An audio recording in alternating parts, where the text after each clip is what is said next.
উফ, লেওরা ফ্যানটা একটু জোরে চালাতো, গরমে সাটা গরম হয়ে গেল। চুদ না, এই বালের ফ্যানে হাওয়া খেতে হবে না। হাওয়া খেতে হবে না মানে? বোধ গরমে চুদে গেলাম, তাড়াতাড়ি জোরে দে। পল্টুদা, এটাই ফ্যানের লাস্ট জোর। মালটা মনে হয় খারাপ হয়ে গেছে, বুঝলা? এই বাড়া কোনো জায়গায় শান্তি নেই দেখছি। লেওরা বাড়ি গেলে বউ ক্যালক্যাল মারাচ্ছে, আর ক্লাবে আসলে গরমে সাটা পুড়ে যাচ্ছে। শান্তি নেই বালের জীবনে। কেন রে বাড়া, তোর আবার বাড়িতে কি হলো?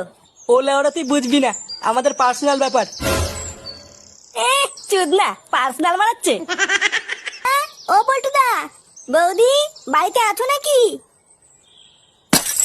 আরে আমাদের ফুটোর বউ যে। বৌদি, আমার বর ফুটো কি এখানে এসেছিল? ঠাকুরপো কই আসেনি তো।